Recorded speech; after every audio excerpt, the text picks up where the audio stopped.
আমরা বরাবর এই তৃতীয় স্বাধীনতার পর থেকে অনেকে এইটাকে বলেন দ্বিতীয় স্বাধীনতা। না, আপনি দ্বিতীয় স্বাধীনতা যদি বলেন তাহলে 1947-এ যে দেশ ভাগ হয়েছিল ওই ভাগের ভিত্তিতে যে আমাদের মানচিত্র, এখনো আমরা ওই মানচিত্র নিয়ে আছি। ওইটাই ছিল আমাদের প্রকৃত এবং প্রথম স্বাধীনতা। এরপরে দ্বিতীয় 71-এর স্বাধীনতা, তৃতীয় 24-এর স্বাধীনতা। সুতরাং যারা ওই 1947-এর স্বাধীনতাকে অস্বীকার করতে চায় তারাই মূলত আমাদের মধ্যে বিভক্তি ঘটাতে চায়। আজকে জমির মালিকানা আপনাদের আমাদের নামে আছে। আপনাদের দেশের মধ্যে আমাদের দেশের মধ্যে যে ধর্মাবলম্বী মানুষ থাকুক, তাদের যদি জমির মধ্যে নিজের মালিকানা থাকে ওইটা আর কারো অবদান নয়, ওইটা ছিল শেরেবাংলা একে ফজলুল হকের জমিদারি প্রথা বিলুপ্ত করে সাধারণ নাগরিকের কাছে তাদের জমি ফেরত দেওয়া। ওইটার সুবিধা বাংলাদেশের এবং ওই বঙ্গের সকল বাঙালিরা আজ পর্যন্ত গ্রহণ করে, অথচ তারা শেরেবাংলা একে ফজলুল হককে গ্রহণ করতে চায় না। শেরেবাংলা একে ফজলুল হক তিনি চাইছিলেন না যে এই বাংলা এইভাবে ভাগ হোক, তিনি ওই বাংলা এই বাংলা মিলাই বাংলা গঠন করতে চেয়েছিলেন। এই জন্য তিনি মুসলিম লীগকে সাপোর্ট করেন নাই। হোসেন শহীদ সোহরাওয়ার্দীর সাথে তার বিরোধ ছিল এই জন্য। কিন্তু যখন দেখেছেন আর সম্ভব নয় এই দুই বাংলাকে এক করা, তখন এই রকম ব্যক্তিত্বশীল মানুষও নিজের ব্যক্তিত্বকে আমিত্বকে বিসর্জন দিয়ে তিনি হোসেন শহীদ সোহরাওয়ার্দীর সাথে একত্রিত হয়ে ওই 14 আগস্ট আমাদের যে মানচিত্র গঠন হয়েছিল ওই মানচিত্রের ভিত্তি ছিল দ্বি-জাতি তত্ত্বের ভিত্তিতে, মুসলমানদের ভিত্তিতে এই বাংলাকে স্বাধীন করা হয়েছিল। সুতরাং আপনি ওইটাকে অস্বীকার করে খালি 71-এর গান গান, ওইটাকে অস্বীকার করে খালি 24-এর গান গান, এটা যারা করে তারা নব্য বুর্জোয়া নব্য জমিদার তত্ত্ব এদেশে প্রতিষ্ঠা করতে চায়। তারা মুসলমানদের ইতিহাসকে আমাদের কাছ থেকে মুছে দেওয়ার ষড়যন্ত্র করতে চায়, ঠিক কিনা? একজন মুসলিম আইনজীবীকে হত্যা করা হয়েছে। আমরা বলেছি ধৈর্য ধরেন, আমরা বলেছি এখন বল হচ্ছে এখন সরকারের কোর্টে। আপনি যদি ঠিকঠাক মতো খেলেন তাহলে আপনি রেহাই পাবেন, কেননা 15 কোটি মুসলমান এই দেশে রেফারির ভূমিকায় আছে। আর যদি ফাউল করেন তাহলে কিন্তু আপনার খবর আছে। আমরা আমাদের জনগণকে সব সময় শান্ত থাকতে বলি। সবচেয়ে বেশি ধৈর্য ধরেছে মুসলমানেরা, কিন্তু কতগুলো উগ্রবাদীরা আজকে মুসলমানদের টেস্ট নিচ্ছে। আমরা বলবো আপনারা এই আইনজীবীর বিচার করেন, যারা বিভিন্ন ধর্মীয় গোষ্ঠীর ব্যানারে এই দেশে উস্কানি ছড়াই দিচ্ছে তাদেরকে আপনারা বিচার করেন। আর এক ধরনের সাংস্কৃতিক এলিট এই দেশে জন্মগ্রহণ করেছে, তারা সাংস্কৃতিক তারা যেন ইজারাদারি নিছে এখানে। তারা মুসলমানদের টুপিওয়ালা দাড়িওয়ালা তাদের কোনো ঘটনা দেখলে বড় করে দেখায়, আর অন্যদের ঘটনা তাদের চোখে পড়ে না। এরা মূলত মুনাফিক চরিত্রের অধিকারী। আব্দুল্লাহ ইবনে উবাই যেরকম ছিল, এরা এখন আব্দুল্লাহ ইবনে উবাইয়ের ভূমিকায় এই দেশের মধ্যে অধিষ্ঠিত হয়েছে, ঠিক কি না? আমরা দ্ব্যর্থহীন কণ্ঠে এই জন্য বলতে চাই, প্রতিটা মুসলমান সজাগ হয়ে থাকতে হবে। আমরা হিন্দুদের মন্দির পাহারা দিয়েছি, কারণ কি? মূর্তিকে রক্ষা করার জন্য না, ওইটা আমাদের ইমানের অংশ নয়। কিন্তু এই দেশে যেন নৈরাজ্য তৈরি না হয় এই জন্য হুজুররা তাদেরকে পাহারা দিয়েছে। আমরা সম্প্রীতি রক্ষা করার জন্য যুগের পর যুগ চেষ্টা করেছি। আর নসিহত করা হয় যে মুসলমানরা তোমরা ধর্মীয় সম্প্রীতি বজায় রাখো। নসিহত আমাদের জন্য, আর নসিহত কারো জন্য নয়। আমাদের থেকে বেশি ধৈর্যের পরীক্ষা কেউ দেয় নাই। সুতরাং বলবো অচিরে এটার বিচার করতে হবে এবং এমন দৃষ্টান্তমূলক বিচার করতে হবে যেটা এদেশের মানুষ দেখে যেন শিক্ষা পায় যে এই দেশ হাজার বছর ধরে ধর্মীয় সম্প্রীতি নিয়ে চলতেছে। কারা এই দেশকে উস্কায় দিতে চায়, কারা এই দেশকে অস্থির করতে চায়, তাদের পরিচয় জাতি জানতে চায়, ঠিক না? আমরা আপনাদের কাছে উদাত্ত আহ্বান জানাচ্ছি, আপনারা সব সময় সজাগ থাকবেন, কোনো ফাঁদে পা দিবেন না। সাথে হিন্দুদের প্রতি আহ্বান করতেছি, আপনাদেরকে আমরা ভালোবাসি। আপনাদের সাথে যদি হইচই করার ইচ্ছা থাকতো তাহলে অনেক বেশি করা যেত। আমরা কখনো এটা চাই না, আমরা সম্প্রীতি নিয়ে বাঁচতে চাই। সুতরাং ওই সকল যারা উগ্রবাদী তাদের টোপে আপনি মুখ দিয়েন না। ওই টোপে যদি মুখ দেন তারা সহ আপনারা ডুবে যাবেন, এই মাছ শিকার করতে পারবেন না। আপনারাও আমাদের সাথে থাকেন, সকল প্রকার উগ্রতাকে না বলেন। আমরা সরকারের কাছে বলবো অতি দ্রুত এটার বিচার করেন। আমরা বিচার দেখার জন্য অপেক্ষা করছি। ধৈর্যেরও একটা সীমা আছে, মেহেরবানি করে আমাদের সর্বোচ্চ ধৈর্যের টেস্ট নিবেন না। প্রিয় ভাইয়েরা, আমরা আজকে কোরআনুল কারীমের একটা সূরা থেকে নির্ধারিত কথা শুনবো। 4টা আয়াতে কারিমা আপনাদের কাছে বলবো। এর 4 আয়াতে কারিমার দ্বারা আল্লাহ রাব্বুল আলামিন আমাদের কাছে অনন্য একটা বার্তা দিয়েছেন। যদি আমার কাছ থেকে এর আগে এই আলোচনা না শুনেন, তাহলে এর আগে কখনো এই আলোচনা এইভাবে আপনি নাও শুনে থাকতে পারেন। এই জন্য বলবো, সংক্ষিপ্ত কথা, গুরুত্বপূর্ণ কথা, এই কথার মধ্যে আমরা প্রবেশ করব। যারা পিছনে দাঁড়িয়ে আছেন, কষ্ট না হলে বসে পড়বেন। আর যদি আপনার দাঁড়িয়ে থাকতে ভালো লাগে, আমার কোনো সমস্যা নাই, কিন্তু আলোচনা শেষ না করে যাওয়া যাবে না। রাজি তো সবাই? রাজি সবাই? ইনশাল্লাহ চলেন তাহলে আমরা কোরআনুল কারীমের মধ্যে প্রবেশ করব। সকলে বিতাড়িত শয়তান থেকে আশ্রয় প্রার্থনা করে সমস্বরে একসাথে, একটা জবানও বন্ধ থাকবে না। মায়েরা, বোনেরা, দূর থেকে যারা শুনছেন তারা সকলে আমার সাথে পড়েন, আউযু বিল্লাহি মিনাশ শাইতানির রাজিম, বিসমিল্লাহির রাহমানির রাহিম, ওয়াতলু আলাইহিম নাবা'আল্লাযী আতাইনাহু আয়াতিনা فانسلخ منها فأتبعه الشيطان فكان من الغاوين।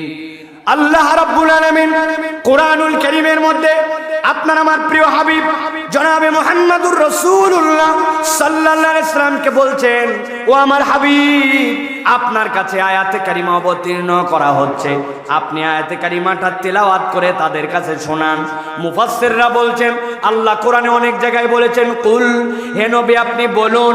আল্লাহ অনেক জায়গায় বলেছেন ইয়া আইয়ুহান নাস, ও মানব সকল, ইয়া আইয়ুহাল ইনসান। কিন্তু আল্লাহ এই জায়গাতে নবীকে কেন বললেন ওয়াতলু আলাইহিম? মুফাসসিররা বলছেন, যখন ইব্রাহিম আলাইহিস সালাম ইসমাইল আলাইহিস সালামকে নিয়ে খানায় কাবা নির্মাণ করলেন, খানায় কাবা নির্মাণ করার পরে পাঁচিল যখন উঠে গেল, ইব্রাহিম আলাইহিস সালাম যখন মিস্ত্রি আর ইসমাইল আলাইহিস সালাম জোগাড়ি, হযরতে ইব্রাহিম আলাইহিস সালাম খানায় কাবা নির্মাণ করার পর আল্লাহর কাছে বললেন, ওয়া ইয ইয়ারফাউ ইব্রাহিমুল কওয়াইদা মিনাল বাইতি ওয়া ইসমাইল রব্বানা তাকাব্বাল মিন্না ইন্নাকা আনতাস সামিউল আলিম। ও আমার রব, আমরা কাবা ঘর দাঁড় করাইছি, তুমি কবুল করে নাও। তবে তোমার এই কবুলিয়াতটা কেবলমাত্র প্রাচীর উত্তোলনের দ্বারা নয়, বরং রব্বুল আমিন আমি তোমার কাছে এমন একটা দোয়া করছি, যেই দোয়াটা তুমি মঞ্জুর করো, এবং এই দোয়াটা যদি মঞ্জুর হয় তাহলে কিয়ামত পর্যন্ত খানায় কাবাটা অটল অবিচল থাকবে, তোমার ইবাদতটা অচল অবিচল থাকবে। কি ফরিয়াদ করেছিলেন হযরত ইব্রাহিম আলাইহিস সালাম? আল্লাহকে বলেছিলেন, ও আমার রব, রব্বানা ওয়াবআস ফীহিম রাসূলাম মিনহুম ইয়াতলু আলাইহিম আয়াতিক। আল্লাহ রাব্বুল আমিন বলেছিলেন, ও আমার হাবিব, আল্লাহ রাব্বুল আমিন হাবিবের পক্ষ থেকে আল্লাহ রাব্বুল আমিনের কাছে ফরিয়াদ গেল, এমন একজন পয়গম্বর আপনি প্রেরণ করেন, যেই পয়গম্বরের মধ্যে 4টা গুণ থাকবে। এর মধ্যে 1 নম্বর হচ্ছে ওয়াতলু আলাইহিম, তিনি তাদের কাছে তিলাওয়াত করবেন আপনার পক্ষ থেকে আগত ওহী। এরপরে ইউজাক্কিহিম, তাদের অন্তরগুলাকে তিনি তাজকিয়া করবেন, পরিষ্কার মানুষ বানাবেন। ওয়া ইউআল্লিমুহুমুল কিতাবা ওয়াল হিকমা, তিনি কিতাব শিক্ষা দিবেন আর তাদেরকে প্রজ্ঞাবান বানায় দিবেন। এমন একজন পয়গম্বরকে প্রেরণ করেন। আমার নবীজি সহিহ হাদিসের মধ্যে বলতেছেন, ইব্রাহিম আলাইহিস সালাম ওই যে আমার জন্য দোয়া করেছিলেন হাজার হাজার হাজার হাজার বছর আগে, আল্লাহ রাব্বুল আলামিন আমি মুহাম্মদ সাল্লাল্লাহু আলাইহি সাল্লামকে ওই দোয়ার ফসল হিসাবে শেষ নবী করে প্রেরণ করেছে। সুবহানাল্লাহ। আল্লাহ রাব্বুল আমিন বলছেন, ওয়াতলু আলাইহিম নাবা'আল্লাযী আতাইনাহু আয়াতিনা, আপনি হে নবী তাদের কাছে তেলাওয়াত করেন, তাদের কাছে জানান, এমন একটা ঘটনা জানান যেই ঘটনাটার ব্যাপারে আমি রব্বুল আলামিন আপনার উম্মতকে জানায় দেওয়ার জন্য আপনাকে আদেশ করলাম। হযরত আব্দুল্লাহ ইবনে মাসউদ বলতেছেন, আল্লাহ রাব্বুল আমিন এখানে কোন ব্যক্তির ঘটনা জানাতে বলেছেন? তিনি বলছেন, মূলত মুসা আলাইহিস সালামের কওমে একজন লোক ছিল, তার নাম ছিল বালআম ইবনে আবার। আল্লাহ রাব্বুল আমিন বালআম ইবনে আবারের কথা বলতে বলেছেন। কিন্তু আব্দুল্লাহ ইবনে আমর বলতেছেন আল্লাহ রাব্বুল আমিন মূলত এখানে উমাইয়া ইবনে আবু সালত নামে একজন বিখ্যাত ব্যক্তি ছিল, তার কথা নবীকে বলতে বলেছেন। সবচেয়ে মজার কথা বলেছেন ইমাম ইবনে কাসির রাহমাতুল্লাহি আলাইহি, তিনি তার তাফসীরের ভিতরে সূরা আরাফের 175 নম্বর আয়াতের তাফসীরের ভিতরে তিনি লিখছেন মূলত আল্লাহ রাব্বুল আমিন এখানে কোনো ব্যক্তিকে মেনশন করে বললেও আল্লাহ এমন 4টা দোষের কথা এখানে বলেছেন, দুনিয়ায় যেই ব্যক্তি এর মধ্যে পড়ে যাবে আল্লাহ সেই ব্যক্তিকে এই দিক নির্দেশনা দেওয়ার জন্য মূলত নবীর কাছে এই ঘটনাটা বর্ণনা করেছেন। সুবহানাল্লাহ। হযরত আব্দুল্লাহ ইবনে মাসউদ বলছেন মুসা আলাইহিস সালামের কওমে এমন একজন লোক ছিল, যেই লোকটা ছিল মুস্তাজাবুদ দাওয়া, দোয়া করতে দেরি কবুল হতে দেরি নাই। আল্লাহু আকবার। ইমাম আহমদ ইবনে হাম্বল তিনিও বলেছেন আমার জীবনে এমন একজন লোক দেখেছি, যেই লোকটাকে আমি দেখেছি দোয়া করতে দেরি আর কবুল হতে দেরি নাই। তিনি মদিনার থেকে হাদিস সংগ্রহ করার জন্য মিশরে গেছেন। মিশরে যাওয়ার পরে এমন শীত পড়েছে, মরুভূমিতে যদি শীত পড়ে তাহলে মানুষের অবস্থা খারাপ হয়ে যায়। ইমাম আহমদ ইবনে হাম্বল বলছেন আমি মসজিদে এশার নামাজ পড়লাম। এশার নামাজ পড়ার পরে যেই না আমি মসজিদের মধ্যে অপেক্ষা করতেছি যে অন্তত মসজিদে যদি থাকি, চিনি না জানি না এই জনপদে চলে আসছে, অবস্থান অন্তত করি। কিন্তু মসজিদের মুয়াজ্জিন কিছুক্ষণ পরে এসে বলল এই মসজিদে রাত্রে মুসাফিরদের থাকার কোনো ব্যবস্থাপনা নাই। ও মুসাফির, আপনাকে এখান থেকে বেরিয়ে যেতে হবে, ক্ষমা করবেন। আহমদ ইবনে হাম্বল বেরিয়ে আসছেন। আসার পরে দেখেন একটা জায়গায় চুলা জ্বলতেছে আর একটা যুবক সেইখানে রুটির ব্যবসা করতেছে। তিনি চিন্তা করলেন অন্তত পক্ষে যেখানে চুলা জ্বলে তার আশপাশে একটু অবস্থান করলে তারপরেও তো অন্তত পক্ষে আমার একটু গরম নিবারণ, একটু ঠান্ডা নিবারণ হবে। তিনি চুপচাপ যাই ওখানে বসেছেন, কোনো কথা নাই। রাতটা পার করতে হবে, নবীজির হাদিস একটা কোন রাবির কাছে আছে সেখান থেকে তিনি সংগ্রহ করবেন। এই নিয়তে বসে যুবকের দিকে তাকান। যুবক খামির বেলার পরে আস্তে করে রুটি বেলে, রুটি সেঁকে, রুটি নামায় রাখে, মানুষকে দেয়।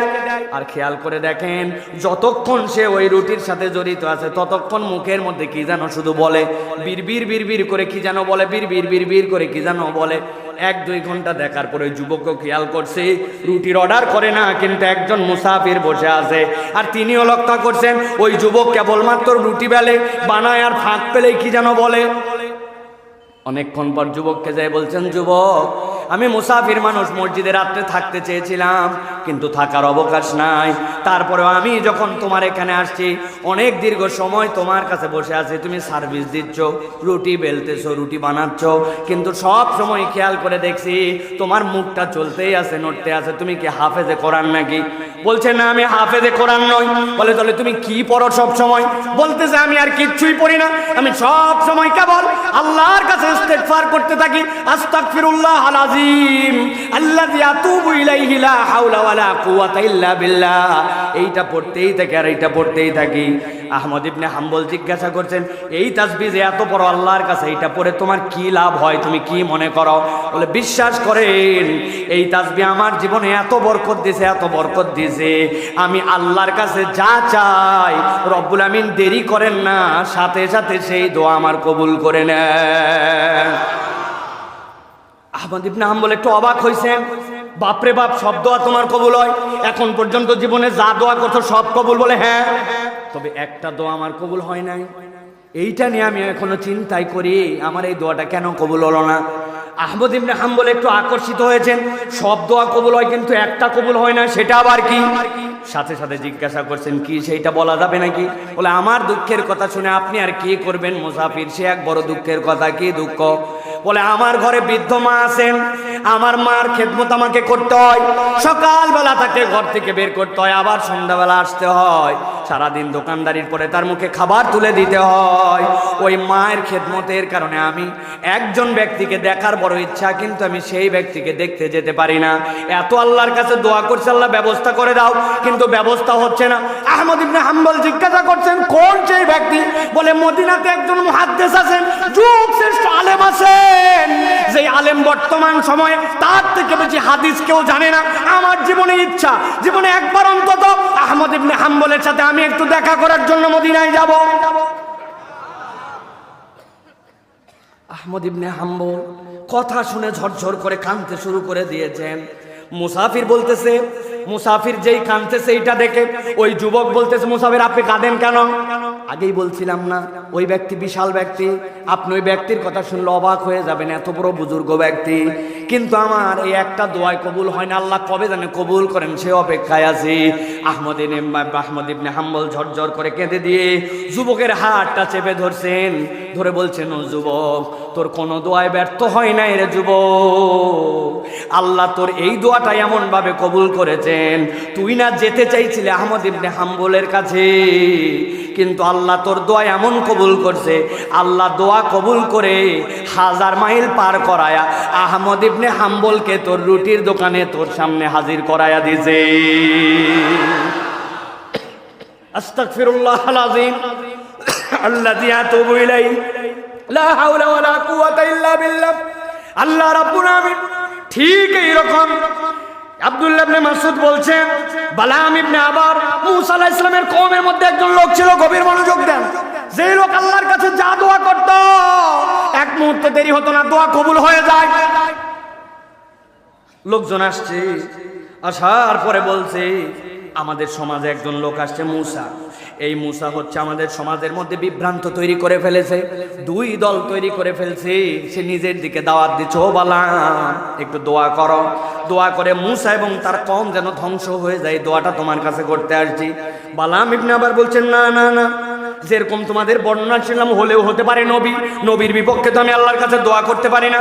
লোকজন সাথে সাথে ফুসলাইছে তাকে, আমরা কি আমাদের স্বার্থে আসছি নাকি তোমার স্বার্থে আসছি? মিয়া কি স্বার্থে আসছো আমার? বলে তোমার স্বার্থে আসছি, আজকে তোমার দোয়া কবুল হয় বলে তোমার কাছে আসছি, কিন্তু ওই লোক যদি নবী হয়ে যায় তাহলে তার কাছেও তো অনেক লোক চলে যাবে, এক মনের মধ্যে 2 জন বাঘ থাকলে কে তোমার কাছে আসবে মিয়া? তোমার ভালোর জন্যই আসছি। লোভে পাপে হাত তুলছে আল্লাহর কাছে, তুলে বলছে, আল্লাহ মুসা এবং তার কওমকে ধ্বংস করে দাও।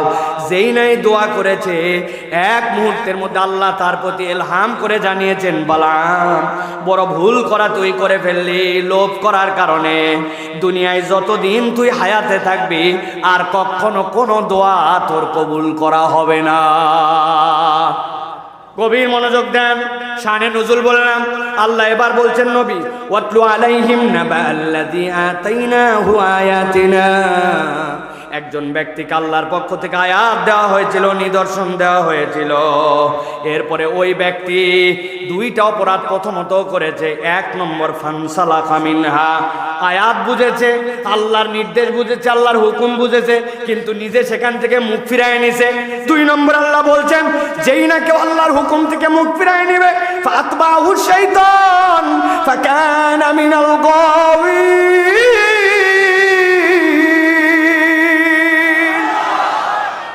আল্লাহ বলছেন, যেই না কেউ আল্লাহর বিধান জেনে বুঝে, আল্লাহ যে হুকুম দিচ্ছেন ওইটা সে বুঝে, পরিস্থিতির কারণে এরকম নয়, জেনে বুঝে আল্লাহর বিধান থেকে মুখ ফিরায় নিছে। মনে রাখেন, ছোট্ট একটা উদাহরণ দেই তাহলে পরিষ্কার হয়ে যাবে।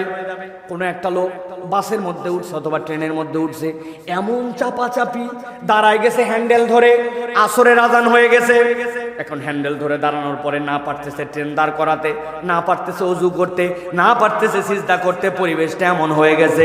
এখন ওই লোকের দিলের মধ্যে শুধু তরপানি, কিভাবে নামাজ পড়বো, কিভাবে আসরের নামাজ তো চলে গেল, এরকম করতে করতে আসরের ওয়াক্তটা তার কাজা হয়ে গেছে। বলেন তো, যেই লোকের আসরের নামাজ এই পরিবেশে কাজা হলো, ওই লোক কি ইচ্ছায় কাজা করছে না অনিচ্ছায়? কথা বললেন না যে? আর একটা লোক আসরের আজান হয়ে গেছে, মসজিদের পাশে চায়ের দোকানে বসে চা খায়, ক্যারাম বোর্ড খেলে, টিভি দেখে, আসরের ওয়াক্ত পার হয়ে যায়, পা তার সবল, ব্রেন তার সুস্থ, কিন্তু মসজিদের দিকে যায় না, নামাজ পড়ে না। এই লোকটা কি অনিচ্ছায় না ইচ্ছায় নামাজ বাদ দিছে? বুঝেন কিন্তু আমার আল্লাহ রাব্বুল আমিন বলছে, আল্লাহর আয়াত তার কাছে পরিষ্কার, কিন্তু ফানসালাখা মিনহা, 1 নম্বর তার অপরাধ, সে সেখান থেকে মুখ ফিরায় নিছে। আল্লাহ বলছেন, যেই না কেউ আল্লাহর হুকুম হাকাম আসার পরে, বোঝার পরে মুখ ফিরায় নিবে, আল্লাহ বলছেন সাথে সাথে তার 2 নম্বর অবস্থা হবে। কি হবে? ফাতবাহু শাইতান, শয়তান তার অনুসরণ করতে শুরু করবে। নাউজুবিল্লাহ। মুরব্বী, আপনার ছেলে পেলে আছে? ওই যে সোয়েটার পরা আপনি ভাই, কয় ছেলে? কি নাম? হোসাইন ভাইয়ের ছেলের নাম। একদিন দুষ্টামি করতেছে, উনি ডাক দেন, চাই হোসাইন আই, শয়তানি করবি না। অনেক সময় বাপ মা বলে কিনা ভাই, কথা বুঝে বলেন, বলে কিনা? তার মানে কি উনার ছেলে এমন একটা কাজ করতেছে যেই কাজটা শয়তানি, যেই কাজটা আল্লাহ পছন্দ করে না, যেই কাজটা বাজে কাজ, দুষ্টামির কাজ, তার মানে শয়তানের কাজ আপনি বলতেছেন হুসাইন শয়তানি করবি না। এটা একটা বক্তব্য। কেন বলছে এই কথা? আল্লাহ বলছেন যে কেউ আল্লাহর আয়াত আসার পরে মুখ ফিরায় নেয়, আল্লাহ বলছেন ফাআতবাহু শাইতান, ওই লোকটা তখন আর শয়তানি করে না, বরং শয়তান তখন তার পিছে অনুসরণ করতে শুরু করে। আর একবার যদি কারো পিছে শয়তান লেগে যায়, আল্লাহ বলছেন ফাকানা মিনাল গাওয়িন, অবশ্যই অবশ্যই ওই বান্দাটা পথভ্রষ্ট হয়ে যায়। নাউযুবিল্লাহ। তাহলে এখানে অপরাধ পাইলাম কয়টা? দুইটা। কথা বলেন, সবাইকে বলতে হবে মুখ দিয়া। কয়টা?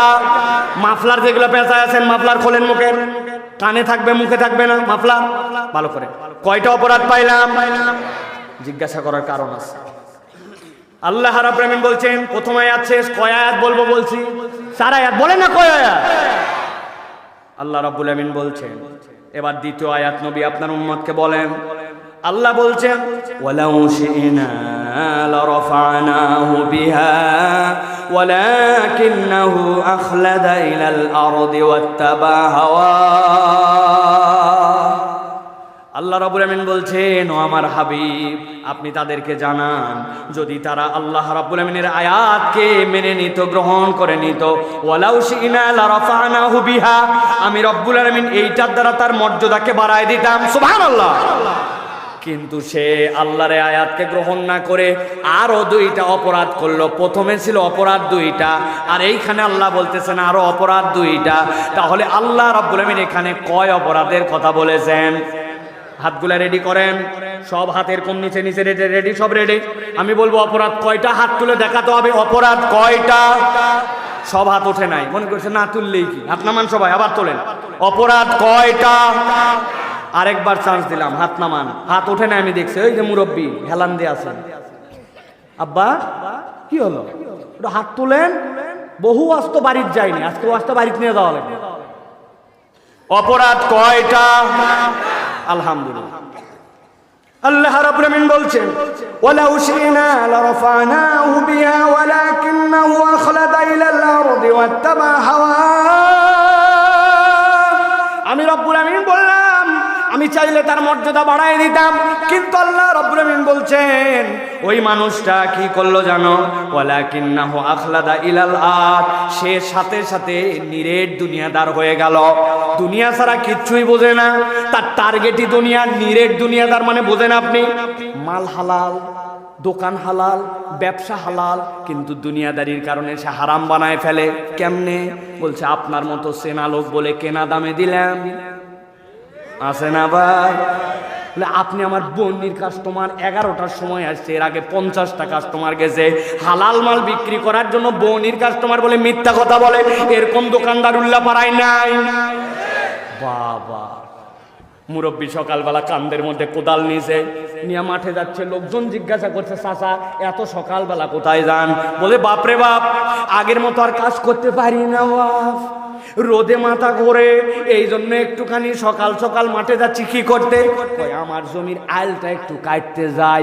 আসলে মুরব্বী ধান্দাবাজ, উনি রোদের কথা বলে, বয়সের কথা বলে, কোদাল নিয়ে যেই জমিতে উনি আইল কাটতে যাচ্ছে, উনার সাথে যার জমি, ওই পাশের জমিওয়ালা এখনো আইল কাটে পারে নাই। উনি আইল কাটার নামে 4 আঙ্গুল একটু জমি ঠেলতে চান। উল্লাপাড়ায় লোক না, বুঝে বলেন। কিন্তু আছে, আছে বলবেন নাকি আমরাই বলবেন? ভালো করে খেয়াল করেন আমার আল্লাহ কি বলতেছেন। আল্লাহ বলতেছেন ওয়ালাকিন্নাহু আখলাদা ইলাল আরদ, ওই মানুষটা নিরেট দুনিয়াদার হয়ে গেছে। আরবিতে খুলদুন মানে হচ্ছে 4 পাওয়া জন্তু, যেইগুলা মাটির দিকে মুখ করে থাকে ওইগুলাকে বলে খুলদ। আপনাদের এলাকায় 4 পাওয়া জন্তু আছে ভাই? একটা নাম বলেন, আরেকটার নাম বলেন, আরেকটার নাম বলেন, আরেকটার নাম বলেন। চাচা মহিষ বলছে, শেষ, যা। কিন্তু অনেক ছাগল দেখা যায়, সুন্দর সিমের গাছ, সুন্দর আমের কেবল একটা আপনি চারা লাগাইছেন, উনি 2 হাত উঁচু করে উপরের মাথার থেকে পাতা খায়। আপনার এলাকায় আছে নাকি ভাই? আছে আছে। আমার বাড়িতে একটা বিড়াল ছিল, আপনারা কখনো বিড়াল দেখছেন কিনা? আমার বিড়ালকে আমি দেখছি মাঝে মাঝে ওনার মুড আসে, তখন 2 হাত এই জায়গায় বাঁধাই দিয়ে 2 পাদে হাঁটে বেড়ায় বিড়াল। কিন্তু প্রিয় ভাইরা, বিড়াল 2 পায়ে হাঁটুক, ছাগল 2 পায়ে খাক, ওরা 2 পায়ে উপর দিকে বেশিক্ষণ থাকতে পারে না, ওদেরকে আবার ঘুরে ঘুরেই জমিনমুখী হওয়া লাগে। 4 পা যখন নিচে নামায় তখন মুখটা নিচের দিকেই থাকে, ঠিক কিনা? কিন্তু আল্লাহ বলছেন, আল্লাহ 3 ধরনের সৃষ্টি দুনিয়ায় করেছেন। এক ধরনের সৃষ্টি হচ্ছে মুকিব্বান আলা ওয়াজিহি, যারা জমিনের বুকে সরীসৃপ, বুক দিয়ে আর মুখ দিয়ে চলে। আছে না? সাপ আছে কিনা? কুমির আছে কিনা? আপনার আমার যে শোয়া, আপনার আমার যে কি বলে কেঁচো আছে কিনা? ওরা সব সময় বুক দিয়ে চলে, আর একদল 4 পায়ে। আর একটা সৃষ্টি আল্লাহ বলছেন মানুষ, ওই মানুষটা সব সময় মাথা উঁচু করে থাকে। আল্লাহু আকবার। অনেক সালাফরা বলছেন, আচ্ছা মানুষের এত দাম বাড়লো কি দিয়া? মানুষের দাম বাড়ছে ভালো করে খেয়াল করেন। যেই মানুষ মাথা উঁচু করে দাঁড়ায়, ওই মানুষ আল্লাহর কাছে নামাজে দাঁড়ায় আল্লাহু আকবার বলে, আল্লাহ আমার মাথা উঁচু, কিন্তু আমি বললাম সবচেয়ে বড় আমার রব। আল্লাহর বান্দা এরপরে রুকুতে যায়, রুকুতে যখন যায় পৃথিবীর যত 4 পাওয়া জন্তুর মতো তখন মাথা নিচু, কিন্তু রুকুতে যাওয়ার পরে বান্দা কি বলে? বলেন না, সুবহান রব্বিয়াল আযীম। আমি যখন জমিনমুখী তখন আমার রব হচ্ছেন সবচেয়ে মহান। বান্দা এরপরে ওঠার পরে আবার যখন সিজদায় চলে যায়, দুনিয়ার যত সরীসৃপ তারা তো কেবল বুক আর নাকের ভরে, কিন্তু মানুষ 7 অঙ্গ লাগাই দিয়া যখন জমিনের সাথে তার নাকে খত দেওয়া, কপালে ধুলা লাগানো, ওই অবস্থায় আল্লাহকে বলে সুবহান রব্বিয়াল আলা। আমি যখন একবারে জমিনে আই রব, তুমি তখন সবচেয়ে মহান। এত কিছু বলার পরে আবার যখন মাথা উঁচু করে তাকায় তখন আবার বলে আল্লাহু আকবার। আমি যতই মাথা উঁচু করি না কেন, আমার রব সবচেয়ে বড়। আমার আল্লাহ রাব্বুল আলামিন বলছেন, ওই মানুষ, যেই মানুষ মাথা উঁচু করা, তার কি হলো? সে কি করলো? ওয়ালাকিন্নাহু আখলাদা ইলাল আরদ। সে সীমিত স্বার্থে আল্লাহর বিধান থেকে নিজেকে সরায় নিয়ে নিরেট দুনিয়াদার হয়ে গেল। হালাল হারাম মানে না, দুনিয়ার বুকে কোনো কিছু ডান বাম দেখে না, সব সময় কেবল নিজের স্বার্থে কেবল দুনিয়া দুনিয়ার দুনিয়া করে। এরকম মানুষ আছে কি না? আছে। বলেন না, বলেন আমরাই আছে বললে শুনতে মজা লাগে। উমুকের কান্দের উপর দিয়ে চলে যাচ্ছে। জিনা হিসাব করে দেখেন, আমি হুজুর সহ আমরা সকলে নিরেট এখন দুনিয়াদার। হাজার হাজার মা বোন কথা শুনতেছে, যেই বিয়া লাগে সেই উনি পর্দা বোরকা সব বাদ দেয়, দিয়ে চিন্তা করে এত টাকা দিয়ে মুখ সাজালাম, এত দামি শাড়ি কিনলাম, বিয়ের দিনে আবার পর্দা লাগে নাকি? লাগে? আছে কিনা আপনার এলাকায়? দেখা হওয়ার পর কমিউনিটি সেন্টারে জিজ্ঞাসা করছে, তোমাকে চিনলাম না তো। বাপ রে বাপ। বলছে চিনবে না মানে? আমি তোমার বাড়ির তসলিমা আপা। বলছে সারা জীবন দেখছি পর্দায়, এখন যে ড্রেস পরে আইছো তোমাকে চিনবো কেমনে? এইরকম তসলিমা আপা আপনার এলাকায় আছে কিনা? হাজী সাহেবের বাড়ির, নামাজি সাহেবের বাড়ির, এত বড় দাড়িওয়ালা লোকের বাড়ির মেয়ে পর্দা করে না, আছে কিনা? ওয়ালাকিন্নাহু আখলাদা ইলাল আরদ। উনি চিন্তা করছে আল্লাহর বিধান মানলেই কি না মানলেই কি, দুনিয়ার স্বার্থে আল্লাহর বিধান ত্যাগ করে, ঠিক কি না? আর এই পর্যন্ত হলেই হয়েছিল। আমি তো হাজার হাজার মাহফিলে বলছি, কতকগুলো এত বড় বড় দাড়িওয়ালা আছে, কিন্তু ওরা দাদনের ব্যবসা করে, সুদের ব্যবসা করে। পেছন থেকে কথা বলে না রে ভাই।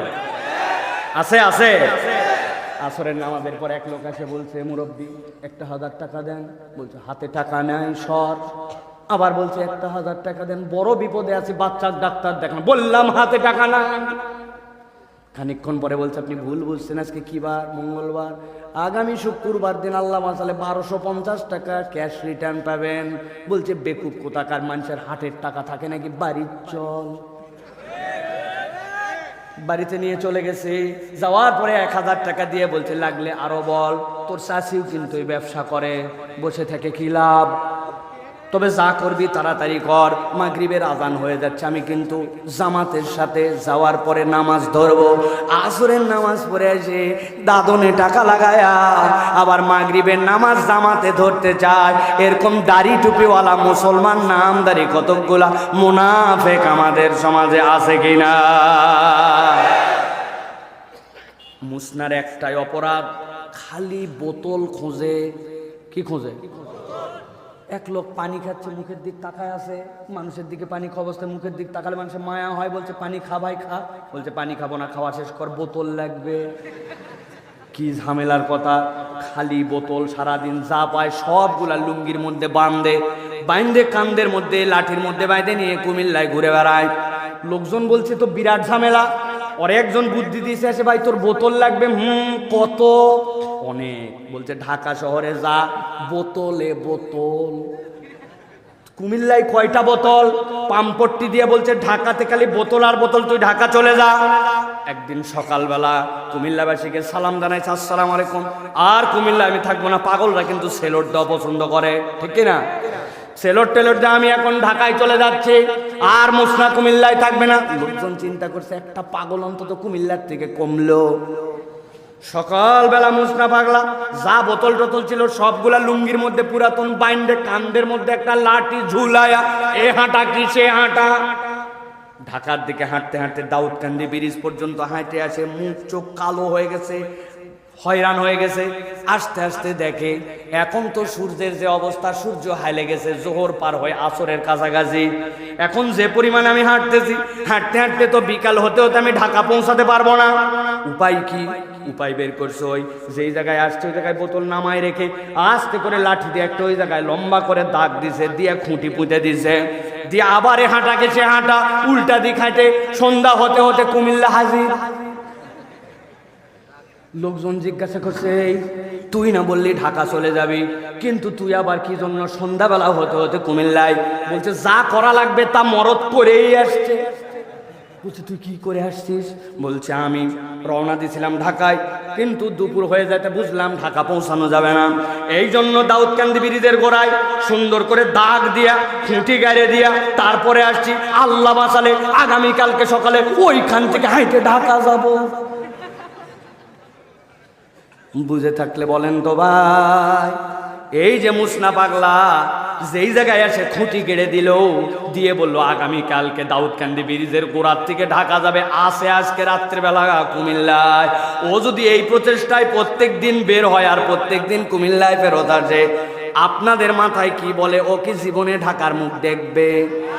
বুঝে বলেন, ভালো করে খেয়াল করেন কত জোরে আপনারা হাসছেন, আর কত মুসনার পাগলামো দেখে আপনাদের ভিতরে কিরকম কিরকম লাগছে। কেইসা পাগলের পাগল, কিন্তু একটু হিসাব করে দেখেন, মুসনার থেকে আমরা বড় পাগল হয়ে আছি।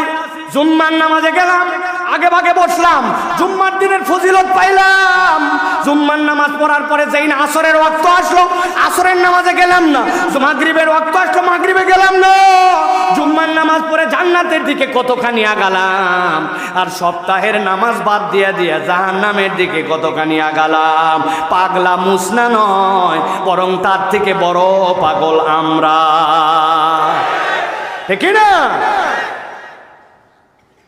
সারা জীবন মনে রাখবেন এইটা। আল্লাহ রাব্বুল আমিন এই জন্য বলছেন 4 নম্বর অপরাধ হচ্ছে তাদের জন্য ওয়াত্তাবা হাওয়া, অন্তর যা চায় উনি তাই করে, অন্তর যা চায় উনি সেই স্টাইলে জীবন যাপন করে। আল্লাহ বলছেন এই 4 অপরাধ যার মধ্যে আছে। 1 নম্বর, আল্লাহর আয়াত দিন বোঝার পরেও সেখান থেকে মুখ ফিরায় নেয়, শয়তান যার অনুগামী। 3 নম্বরে দুনিয়াদার নিরেট, আর 4 নম্বরে নিজের মন পছন্দ জিন্দগি গঠন করে। মুখের মধ্যে দাড়ি রাখছে কিছুদিন, ঈদের 2 দিন আগে লোকজন বলছে এটা কি রে দাড়ি রাখলি, মানে বলছে এটা দাড়ি না, এটা অমুক নায়কের স্টাইল আছে না। এরপরে দাড়ি কাটে চাইছে ফেলে দেয়, চিন্তা করছে দাড়ি রাখা না রাখা আমার ইচ্ছা, অথচ নবী দাড়ি কাটতে নিষেধ করছে। উনি আজ পর্যন্ত কখনো এই সিদ্ধান্তের উপর অটল অবিচল হতে পারে নাই। এরকম যুবক আপনার এলাকায় নাই? আরে যুবক আছে, তার সাথে কতগুলো হাড় পাকা বুড়া মুরব্বীও আছে, ওনার আবার বিয়ে করবে, তাই না? ভালো করে বোঝেন, ভালো করে বোঝেন। আমার কথা গুছাই নিয়ে আসতেছি। আল্লাহ বলতেছেন এই 4 অপরাধ যার মধ্যে আছে, নবী আপনি এবার আপনার উম্মতকে বলেন। আমি তাদের ব্যাপারে একটা কথা বলতে চাই। আল্লাহ রাব্বুল আমিন বলছেন ফামাসালুহু কামাসালিল কাল ইন তাহমিল আলাইহি ইয়ালহাস আও তাতরুকুহু ইয়ালহাস যালিকা মাসালুল কওমিল্লাযীনা কাযযাবু বিআয়াতিনা ফাকসুসিল কসাস লাআল্লাহুম ইয়াতাফাক্কারুন। আল্লাহ বলছেন যাদের মধ্যে এই 4 অভ্যাস আছে, নবী আপনি জানাই দেন ফামাসালুহু কামাসালিল কালব, তাদের উদাহরণটা হচ্ছে আল্লাহর কাছে কুত্তার মতো। কার মতো? মুখ দিয়ে উচ্চারণ করে বলেন, কার মতো? কুত্তার মতো, কুকুরের মতো। কি আশ্চর্য কথা আল্লাহ বললেন। যারা আল্লাহর আয়াত থেকে মুখ ফিরালো, যারা দুনিয়ার নিরেট হলো, শয়তান যাদের অনুগামী হলো, আর যারা নিজের মন পছন্দ জিন্দেগি অন্তরকে তাদের ইলাহ বানায় নিল, আল্লাহ বলছেন তারা কুকুরের মতো। আপনাদের কি ধারণা? নিশ্চয় কুকুর বিরাট খারাপ প্রাণী। হ্যাঁ, কুকুর বিরাট নাপাক প্রাণী, বিরাট খারাপ প্রাণী। আল্লাহ এই জন্য উদাহরণ দিয়েছেন। জি না, আমি আমার ভাষায় তো বলি অনেক মানুষের থেকেও কুকুর অনেক সময় কৃতজ্ঞ, ঠিক কি না? আর আমার নিজের জীবনে আছে, আপনি ঠিক বললেই কি না বললেই কি। আমি এক দোকানে বসে চা খাচ্ছি, ঝুলন্ত বিস্কুট আছে না, ঝুলন্ত বিস্কুট, ওখান থেকে একটা এনার্জি বিস্কুট কিনছে 5 টাকা দাম। কয় পিস থাকে? 3 পিস, 4 পিস বন্ধ, একটা কমায় দিছে। ওইখান থেকে বিস্কুট খুলে একটা কেবলমাত্র একটু চায়ের মধ্যে ডুবাইছি। ইতিমধ্যে একজন লোক আমার হ্যাঁ সাইফুল্লাহ ভাই আপনি এই জায়গায়, আপনার বাড়ি এখানে, আসসালামু আলাইকুম। অবাক হয়ে গেছে যে আমার বাড়ি এখানে, আমি রাস্তায় বসে চা খাচ্ছি। আয় হায়, ওই তো চিন্তা করছে এই হুজুর তো রাস্তায় চা খাওয়ার লোক না, এই জায়গায় বসছে। আসসালামু আলাইকুম। আসসালাম ভাই। হ্যাঁ ভাই, আমার এটাই মহল্লা, আমি এখানেই থাকি। এই যে তার সাথে আমার 6-7-10 সেকেন্ড গেছে চায়ের মধ্যে আমার বিস্কুট চুবানো। যেই উঠায় মুখে দিব অ্যাক্সিডেন্ট করছে, বিস্কুট অ্যাক্সিডেন্ট করে নিচে পড়ে গেছে। যেই না পড়ে গেছে আমার তো মন খারাপ। হায় হায়, এমনি 3 পিস বিস্কুট, তার মধ্যে একটা নাই। পাশে ছিল এক কুকুর, দৌড়ায় আসছে, ওইটা পড়া দেখে আসার পরে দেখে আমার পাশে, আমার পায়ের পাশে বসে পা সরাই নিছি, ওখানে 4টা বিস্কুট খেয়ে ফেলছে। যেই না বিস্কুট খেয়ে ফেলছে, আমিও খাওয়া দাওয়া শেষ করে চলে গেছি। পরের দিন আবার মহল্লার দোকানে এসে বসছি চা খাওয়ার জন্য। যেই না চা খেতে আসছি, দেখি একটা কুকুর আসছে, লেজ ডাউন দেওয়া, মাথাটা নিচু করে আমার কাছে খালি এরকম এরকম করে। আমি বললাম হ্যাঁ স্যার, কি ডিস্টার্ব করে কেন রে ভাই, কুকুর আসছে কেন? দোকানদার বলতেছে হুজুর গতকালকে আপনি যে একটা বিস্কুট খেতে দিয়েছিলেন, এটা সেই কুকুর। ও আপনার বিস্কুট খাওয়ার কৃতজ্ঞতা আদায় করে আপনার কাছে মাথা হালায়া আর লেজ ডাউন দিয়ে আপনার কাছে আজকে কৃতজ্ঞতা জানাতে আসছে। আমি বিস্কুট খেতে দেই নাই, বিস্কুটটা পড়ে গিয়েছিল, কিন্তু কুকুর মনে করছে ওকে আমি খাইতে দিয়েছিলাম। ও কৃতজ্ঞতায় পরের দিনও এসে মাথা হালায়।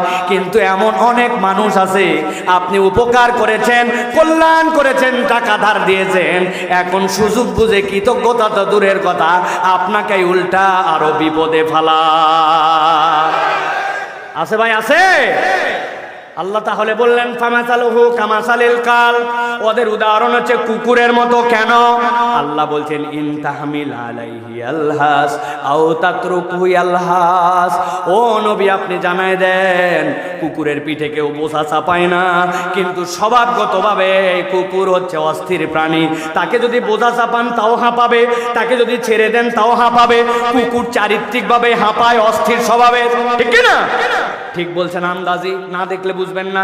দেখবেন রাত্রেবেলা কুকুর শুয়ে আছে, কেউ কোনো ডিস্টার্ব করেনি, তাও জিভা বার হয়ে আছে, খানিকক্ষণ পরপর লেজ নড়ে, খানিকক্ষণ পরপর কান নড়ে, ঠিক কিনা?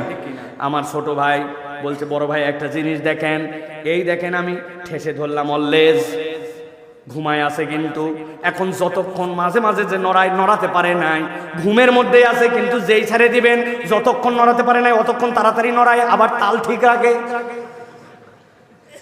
ও হচ্ছে জন্মগতভাবে অস্থির। আল্লাহ বলছেন কেউ তোমরা কুকুরের পিঠে বোঝা দাও না, গাড়ি চাপাও না, কিন্তু কুকুর অস্থির। আল্লাহ উদাহরণ দিয়ে বলতেছেন যালিকা মাসালুল কওমিল্লাযীনা কাযযাবু বিআয়াতিনা, যারা 4টা অপরাধে অপরাধী হবে, আল্লাহর আয়াত জেনে বোঝার পরেও মানে না, শয়তান যাদের অনুগামী, নিরেট যারা দুনিয়াদার, আর 4 নম্বরে যারা নিজের নফস পছন্দ অনুযায়ী জিন্দেগি গঠন করবে। আল্লাহ বলছেন আমি চ্যালেঞ্জ দিলাম, তার দুনিয়াটাও কুকুরের মতো অস্থির হবে আর পরকালটাও কুকুরের মতো হবে। প্রকৃত শান্তি আর স্থিরতা সে জীবনে খুঁজে পাবে না। টাকা হবে অনেক, সুখ হবে না তার, বিরাট বড় অনেক কিছু দেখা যাবে, কিন্তু স্থিরতা আসবে না তার। আমি তো মাঝে মাঝে বলি, এরকম হাজার হাজার বাংলাদেশে লোক আছে, কোটি টাকার মালিক, লাখ টাকা দামের বাড়িতে, হাজার হাজার টাকা দামের তোষকের সই, কিন্তু রাত্রেবেলা ঘুমের ওষুধ না খাইলে ঘুম ধরে না। ব্যাংকে হাজার হাজার টাকার সুদের কারবার, লোনের কারবার, সুখ নাই। দেখে দোকান অনেকগুলা, কিন্তু হিসাব করলে দেখা যাবে একটা দোকানেরও মালিক সে না, সবগুলা ব্যাংকের কাছে দায়বদ্ধ। ডাক্তার বলছে বেশি ওষুধ খাইয়েন না, ঘুমের ওষুধ বেশি খাইলে হার্ট ফেল হওয়ার সম্ভাবনা আছে। আবার কাউরান বাজারে এমন লোক আছে, বড় বড় ট্রাকের থেকে মাল আনলোড করে, রাত্রে পায় 800 টাকা। হঠাৎ করে ট্রাক যায় নাই, জাম বেঁধে গেছে যমুনা সেতুতে, রাত কি করবে, টুকরিটা বড় আইল্যান্ডের মধ্যে ফালাইছে, কোমর থেকে গামছাটা খুলে টুকরির মধ্যে দিয়ে ওইখানে মাথাটা কাজ করে দিছে, পাশ দিয়ে 20 টনের ট্রাক চলে যায়, বিল্ডিং কেঁপে যায়, কিন্তু ওই বান্দাটা আইল্যান্ডের মধ্যে শুয়ে শুয়ে নাক ডেকে ঘুমায়, ঠিক না? অতএব রব্বুল আমিন বলছেন, তোমার জীবনে যদি স্থিরতা চাও, একটু খুঁজে দেখেন, আমরা সকলেই কম বেশি এখন অস্থির। যা পাইছি তাতে হয় না, আরো লাগবে, আরো কি জানো অভাব আমাদের জীবনের মধ্যে, আমাদের জীবনে সুখ নাই। যদি আমাদের জীবনে স্থিরতা না থাকে, হিসাব মিলায়া দেখেন, আপনার আমার জীবনে এই 4টা অভ্যাসের কোনো একটা অভ্যাস আছে, ঠিক না? আল্লাহ রাব্বুল আমিন বলছেন, ফাকসুসিল কসাস লাআল্লাহুম ইয়াতাফাক্কারুন। গভীর মনোযোগ, গভীর মনোযোগ, শেষের দিকের কথা। আল্লাহ বলছেন, হে নবী আপনি গল্প বলেন আপনার উম্মতকে, লাআল্লাহুম ইয়াতাফাক্কারুন। আশা করা যায় উল্লাপাড়ার মুসলমান দীর্ঘ 1.5 ঘন্টা বসে আছে কোরআন শোনার জন্য, ওই মানুষগুলা চিন্তা করে বাড়িতে ফিরবে। এরকম নয় আসলাম আর যাওয়ার পরে বললাম বাপ রে বাপ, ওয়াজ একটা হয়েছে ফাটাফাটি, কিন্তু কি বলছে হুজুর তা আমার মনে নাই, আছে কি না? এই জন্য ভালো করে আল্লাহ রাব্বুল আমিন বলছেন, ফাকসুসিল কাসাসা লাআল্লাহুম ইয়াতাফাক্কারুন। এরপর আল্লাহ হুমকি দিয়া বলতেছেন, সামাসালাল কওমুল্লাযীনা কাযযাবু বিআয়াতিনা ওয়া আনফুসাহুম কানু ইয়াযলিমুন।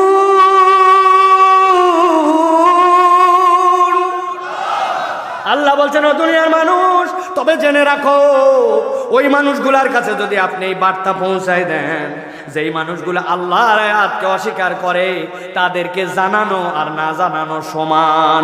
আল্লাহ বলছেন তারা নিজেদের নফসের উপরে জুলুমকারী।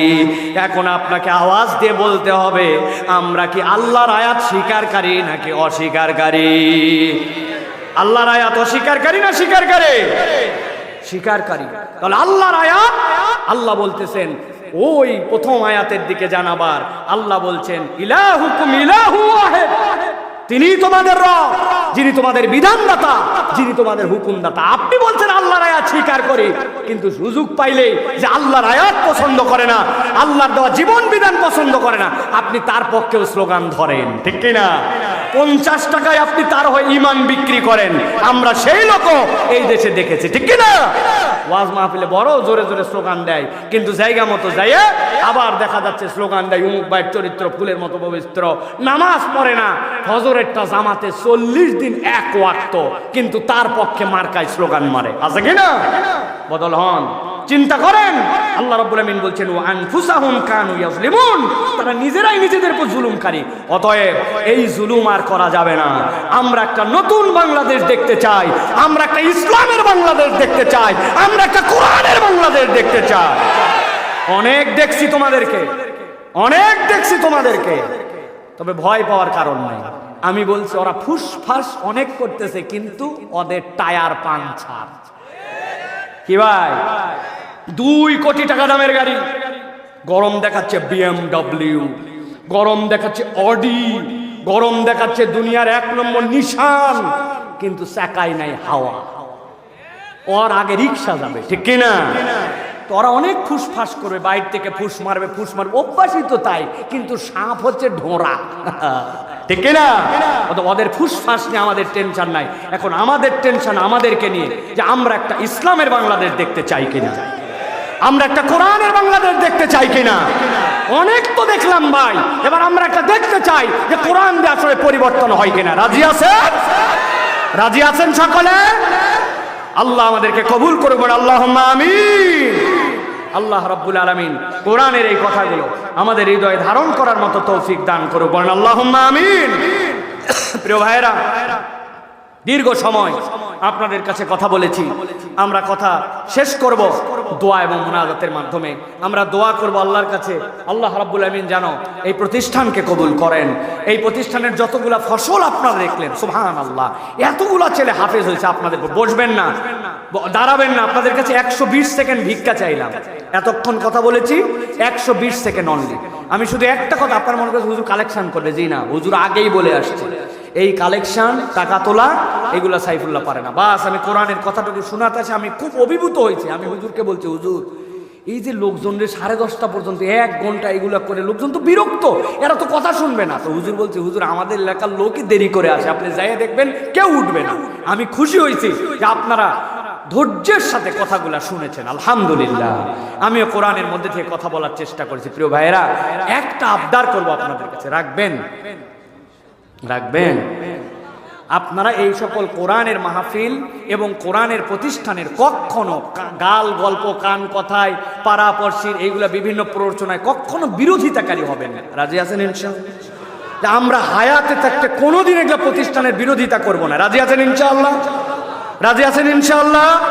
হয়ে গেছে, আল্লাহর কাছে কবুল হয়ে গেছে। এই সহযোগিতার থেকে বড় সহযোগিতা আর নাই। আপনারা খালি দোয়া করবেন, আল্লাহ রাব্বুল আমিন বারাকা দিয়ে ভরপুর করে দিবেন, বলেন আল্লাহুম্মা আমিন। সূরা ফাতিহা পড়বেন একবার, সূরা ইখলাস পড়বেন 3 বার, আর দরুদ শরীফ পড়বেন একবার। পারবেন ইনশাআল্লাহ? সূরা ফাতিহা কয়বার?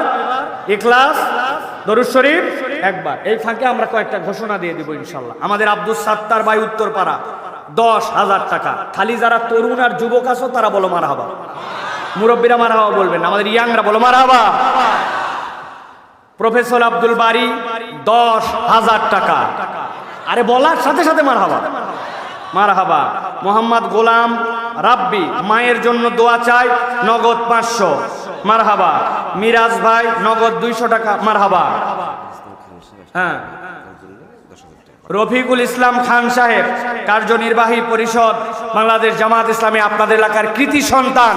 উনি আসতে পারেন নাই, চায়না সফর, উনি চলে যাবেন। আমাদের ভাইকে দিয়ে প্রতিনিধি হিসাবে প্রেরণ করেছেন। এই মাদ্রাসার জন্য তার সামর্থ্য অনুযায়ী 10,000 টাকা নগদ পাঠাইছেন, বলেন মারহাবা। আল্লাহ রাব্বুল আলামিন আমার ভাইকে কবুল করেন, বলেন আল্লাহুম্মা আমিন। আল্লাহ যোগ্য নেতাদেরকে আমাদের জন্য নির্বাচিত করেন, বলেন আল্লাহুম্মা আমিন। আল্লাহ রাব্বুল আলামিন কবুল করুক। প্রিয় ভাইরা, আর কেউ আছেন সামনে থেকে? আপনাদের যে কোনো ভাই বলবেন যে হুজুর আমি 1 মিনিট চলে গেছে, আমাদের আমরা একটু শরীক হতে চাই। আমাদের ছেলেরা আছে, মাদ্রাসার ছেলেরা, মতি ভাই বিলপাড়া 5,000 টাকা নগদ, বলেন মারহাবা, জোরে বলেন মারহাবা। আমাদের ছেলেরা দরজার সামনে যাও, 2টা ছেলে হুজুর দ্রুত পাঠান। আমাদের হাফেজ সাহেবরা যারা হাফেজ হয়েছে, যান ওই যে মাথায় যাদের আছে, যান 2 জন যান, সকলে যাওয়ার সময় শরীক হয়ে যাবে ইনশাআল্লাহ। ব্যাগ নিয়ে আছে, মাশাআল্লাহ, কেউ মাহরুম করে যাবে না। হ্যাঁ, রাজু আহমেদ 2,000 টাকা, 1 বস্তা সিমেন্ট, বলেন মারহাবা। আপনারা সূরা কেরাত পড়া শেষ করছেন? ফরিদ ভাই নগদ 4,000 টাকা, বাবা মায়ের জন্য দোয়া, বলেন মারহাবা। আল্লাহ কবুল করুন, আল্লাহুম্মা আমিন। এইটা মাশাআল্লাহ সভাপতি সাহেব, আমাদের ইমাম সাহেব, আল্লাহ হায়াত দারাজ করুক, 2,000 টাকা, বলেন মারহাবা। আল্লাহ আমাদের মুরব্বীকে হায়াত দারাজ করুক, বলেন আল্লাহুম্মা আমিন। আল্লাহ জানে মালে বরকত দেখ। রমজান আলী বাকুয়া 5,000 টাকা, রফিকুল ইসলাম শাহ অষ্টমনীষা 5,000 টাকা, আলহাজ সেলিম রেজা 1,000 টাকা, বাবা মার জন্য দোয়া চেয়েছে, আল্লাহ কবুল করুক, বলেন মারহাবা। দক্ষিণ পাড়া রাসেল 500 টাকা, দাদার জন্য দোয়া চেয়েছে, 1,000 টাকা পাঠাইছে, আল্লাহ কবুল করে নাও, আল্লাহুম্মা আমিন। আল্লাহ জানে মালে বরকত দাও। সকল ছেলেরা যাও, রাস্তার মধ্যে ওই গেটের সামনেও দাঁড়াও। অনেক ভাইরা দূর দূরান্ত থেকে আসছেন, কি নাম ভাই? ফজলুল হক ভাই 500 টাকা নগদ দিচ্ছে, আল্লাহ কবুল করুন। হ্যাঁ, আহা, বাপের জন্য দোয়া চাই, আল্লাহ কবুল করে নাও। আল্লাহ আমার মুরব্বী বেল্লাল দোকানদার ভাই আমার দোয়া চাই, বাবা মার জন্য 500 টাকা দিস, আল্লাহ কবুল করে নাও। আল্লাহ জানে মালে বাড়ায় দাও। হ্যাঁ মাশাআল্লাহ, আরেকজন 350 টাকা পাঠাইছে, আল্লাহ কবুল করে নাও। আল্লাহ জানে মালে কবুল বরকত দিয়ে দাও। আল্লাহ তাআলা কবুল করুক, আল্লাহ জানে মালে বরকত। ছেলেরা গেছে ভিতরে, সকলে একটু 5 টাকা 10 টাকা যারা উঠেও গেছেন আপনারা একটু শরীক হয়ে যাবেন। বাবা আপনারা আগেও দিয়েছেন, আমরা দেখেছি। আরেক ভাই 200 টাকা দিছে, আল্লাহ। আরেক ভাই 100 টাকা দিছে, আল্লাহ। আল্লাহ কবুল করে নাও। আরেক মুরব্বী কত বাবা? 1000 টাকা। আরেক মুরব্বী মারহাবা মারহাবা। আল্লাহ আরেক ভাই 200 টাকা দিছে, আল্লাহ। আল্লাহ একটা আল্লাহ যুবক, আল্লাহ ছোট্ট ছেলে, আল্লাহ মাদ্রাসায় পড়ে, কি নাম? মাশাআল্লাহ 500 টাকা দিয়েছে, আল্লাহ কবুল করে নাও। আরেকজন 300 টাকা দিয়েছে, আল্লাহ। একটা ছোট্ট বাচ্চা 20 টাকা দিয়ে গেছে, আল্লাহ। আল্লাহ আরেক ভাই, আল্লাহ আমার দাড়িওয়ালা, আল্লাহ সুন্নতি লেবাসদারি 50 টাকা দিয়েছে, আল্লাহ কবুল করো। আরেকজন 100 টাকা দিয়েছে, আল্লাহ কবুল করো। আল্লাহ সাইদুর রহমান বাকুয়া 4 বস্তা চাল দিবে, আল্লাহ কবুল করে নাও। আল্লাহ আমার যুবক ভাই, আল্লাহ পকেট থেকে বেছে বেছে 500 টাকা তোমার দিনের প্রতিষ্ঠানে দিয়ে গেল, আল্লাহ কবুল করে নাও। আরেকজন 100 টাকা, আরেকজন 20 টাকা, আল্লাহ। আল্লাহ আরেকজন ভাই আমার যুবক ভাই, আল্লাহ 200 টাকা দিয়েছে, আল্লাহ কবুল করে নাও। হাবিবুর রহমান নগদ 1000, মৃত বাবা মায়ের জন্য দোয়া চাই, 1000 টাকা, আল্লাহ কবুল করে নাও। মুরব্বী 100 টাকা দিয়েছে, আল্লাহ। আরেক মুরব্বী 100 টাকা, আল্লাহ। আরেকজন ভাই, আল্লাহ 500 টাকা দিয়েছে, আল্লাহ। আরেক ভাই আমার 500 টাকা দিয়েছে, নাম বলে নাই, আল্লাহ। আরেক ভাই 500 টাকা দিয়েছে, আল্লাহ। আমার মুরব্বী, আল্লাহ আল্লাহ 500 টাকা দিয়ে শরীক হয়েছে, আল্লাহ। আরেক তরুণ ভাই 50 টাকা দিয়েছে, আরেকজন 50 টাকা, আল্লাহ। একটা ছোট্ট ছেলে, আল্লাহ কবুল করুক, জানে মালে বরকত দেখ, আল্লাহুম্মা ফাক্কিহু ফিদ্দিন ওয়া আল্লিমহুত তাবিল 300 টাকা দিয়ে শরীক হয়েছে, আল্লাহ। আরেক যুবক 50 টাকা দিয়েছে, আরেক ভাই 100 টাকা দিয়েছে, আল্লাহ। তোমার বান্দারা আব্দুল কাইয়ুম ভাই 2000 টাকা, বলো মারহাবা, আল্লাহ কবুল করেন। আরেক ভাই 20 টাকা দিয়েছে, আল্লাহ। শব্দের মধ্যে অনেকে শরীক হয়েছে, আল্লাহ। আরেকজন 100 টাকা দিয়ে শরীক হয়েছে, আল্লাহ। যে যে উদ্দেশ্যে দান করেছে সকলের দানগুলোকে তুমি কবুল করে নাও, সকলের জানে মালে তুমি বাড়ায় দাও। নগদ আলহাজ মোহাম্মদ আবু শামা 5000 টাকা, বলেন না মারহাবা। বাবা মায়ের জন্য দোয়া চাই। আমাদের বাখুয়া নাকি এটা ভাই? বাখুয়া 30 কি এটা ভাই? 30 চাউল, কি 30 কেজি চাউল? বাখুয়া 30 বস্তা? না না, ভালো করে দেখেন, 30 কেজি চাল দিছে। হ্যাঁ জনি ভাই 2000 টাকা, মাশাআল্লাহ মারহাবা। আল্লাহ বাপের জন্য দোয়া চাই, আল্লাহ। দেখেন কত কষ্ট করে আল্লাহ বাপ বড় করছে, আজকে 3000 টাকা, আল্লাহ চাওয়ার আগে দিয়ে চলে গেছে, আল্লাহ কবুল করে নাও। আমার মুরব্বী, আল্লাহ সুন্নতি দাড়ি, কি সুন্দর চেহারা, 500 টাকা দিয়ে শরীক হয়েছে। যুবক ভাই আমার, আল্লাহ 100 টাকা দিয়েছে। আরেক তরুণ, আল্লাহ এইটা সে অন্য কাজে ব্যবহার করতে পারে দিয়েছে, আল্লাহ। আরেক ছোট্ট বাচ্চা 100 টাকা দিয়েছে, আল্লাহ কবুল করে নাও। আল আমিন হোসেন 5000 টাকা বাকিতে দিবে, পূর্বপাড়া বাঁকু, আল্লাহ কবুল করে নাও। আরেকজন 50 টাকা দিয়েছে, আল্লাহ কবুল করে নাও। জানে মালে বরকত দিয়ে দাও। আপনারা দিতে থাকবেন ইনশাআল্লাহ। হ্যাঁ ওই টাকাগুলো দেন, আগায় দেন, মাশাআল্লাহ। আরেক ভাই 50 টাকা দিয়েছে, আল্লাহ শরীক হয়েছে, আল্লাহুম্মা আমিন। اللهم ربنا ظلمنا أنفسنا وإن لم تغفر لنا وترحمنا لنكونن من الخاسرين اللهم ربنا آتنا في الدنيا حسنة وفي الآخرة حسنة وقنا عذاب النار দয়াময় মেহেরবান মাবুদ আল্লাহ, মেহেরবানি করে আমাদের আজকের আয়োজনকে তুমি কবুল করে নাও আল্লাহ। আল্লাহ আজকে যারা আসলো বসলো, আল্লাহ দূর দূরান্ত থেকে আসার কারণে চলে গেল, আল্লাহ মা বোন সহ সকলকে শামিল করলাম, মেহেরবানি করে তুমি কবুল করে নাও আল্লাহ। আমাদের জীবনের গুনাহ খাতা মাফ করে দাও আয় রব্বুল আমিন। কত ভাইরা এখানে দান করলো, কারো নামটা বলা হয়েছে, কারোটা বলা হয় নাই। কেউ বাবা মায়ের জন্য দোয়া চায়, 1000 2000 5000 10000, আল্লাহ 1 বস্তা 2 বস্তা চাল ধান আয় রব্বুল আমিন সিমেন্ট বিভিন্নভাবে বিভিন্ন জন সহযোগিতা করেছে। কেউ বা আল্লাহ 5টা টাকা দিয়েছে, কেউ বা 2টা টাকা দিয়েছে, কেউ বা 10টা টাকা দিয়েছে। আল্লাহ আল্লাহ যার সামর্থ্য নাই সে দেয় নাই, কিন্তু সে এই জায়গায় বসে বসে আমিন বলে আল্লাহ আল্লাহ মেহেরবানি করে যে যে উদ্দেশ্যে দান করা হয়েছে, যার নাম বলা হয়েছে আর যার নাম বলা হয় নাই, সকলের নামগুলা তুমি মেহেরবানি করে তোমার দপ্তরে লিখে নাও আয় রব্বুল আমিন। আমাদের যাদের পিতামাতা কবরে, তাদেরকে তুমি মাফ করে দাও আল্লাহ। আল্লাহ এই মাদ্রাসাকে তুমি কবুল করে নাও আল্লাহ। যতগুলা ছেলে হাফেজ হয়েছে এদেরকে আলেমে হক্কানি রব্বানি হিসেবে কবুল করে নাও আয় রব্বুল আমিন। তোমার কাছে ফরিয়াদ আল্লাহ আল্লাহ বাংলাদেশ আল্লাহ মুসলমানরা যে যেখানে নির্যাতিত, মেহেরবানি করে তুমি তাদেরকে গায়েবে নুসরাত দিয়ে দাও আল্লাহ। আল্লাহ ফিলিস্তিনের মুসলমানরা নির্যাতিত, আল্লাহ মেহেরবানি করে আর কত কষ্ট দেখবো, তুমি কাফের মুশরিকদের ইহুদিদের বিপক্ষে আমাদেরকে বিজয়ী করে দাও আয় রব্বুল আমিন, অনেকে অসুস্থ, দোয়া চেয়েছেন, শিফা দান করে দাও আল্লাহ। অনেকে রিজিকের টানাটানি আল্লাহ বলতে পারে না, আল্লাহ মেহেরবানি করে রিজিকের মধ্যে তুমি ওয়াসাআত দিয়ে দাও। আয় রব্বুল আমিন, অনেক তরুণ যুবকেরা আসছে আল্লাহ চাকরি বাকরি খোঁজে, আল্লাহ আল্লাহ মেহেরবানি করে তাদের চাকরি বাকরির ব্যবস্থা করে দাও। আয় রব্বুল আমিন, যে যে পেশায় আছে সে পেশার মধ্যে বরকত দিয়ে দাও। আয় রব্বুল আমিন, এলাকার মানুষকে তুমি দিনদার হিসেবে কবুল করে নাও। ইসলামের পক্ষে আল্লাহ, কোরআনের আইনের পক্ষে এই মানুষগুলার মন মানসিকতাকে তুমি কবুল ও মঞ্জুর করে নাও। অত্র মাদ্রাসার মুহতামিম, অন্যান্য হাফেজ আল্লাহ যারা আসাতেজায়ে কেরাম আছেন আল্লাহ, আজিজ তুলাবায়ে কেরাম আছেন, সকলকে তুমি কবুল ও মঞ্জুর করে নাও। আল্লাহ আমাদের ভুল ভ্রান্তি মাফ করে দাও আল্লাহ। এখানে দিন প্রচারের আমার অনেক আল্লাহ ইউটিউবার বাইরে আসছে আল্লাহ, আল্লাহ পথের মধ্যে চলে আল্লাহ, মেহেরবানি করে ওদেরকে নিরাপদে রাখবে আল্লাহ। আল্লাহ কামাই রুজিতে বারাকা দিয়ে দিবে, নিজেদের জীবনগুলাকে ইসলামের আলোকে, পরিবারগুলাকে ইসলামের আলোকে গঠন করার মতো তৌফিক দিয়ে দিবে আল্লাহ। আল্লাহ তোমার দিনের সহযোগিতাকারী হিসেবে তাদেরকে কবুল করে নেবে আল্লাহ। সুবহান রাব্বিকা রব্বিল ইজ্জাতি আম্মা ইয়াসিফুন ওয়া সালামুন আলাল মুরসালিন والحمد لله رب العالمين واجعل آخر كلامنا عند الموت بحق لا إله إلا الله محمد رسول الله.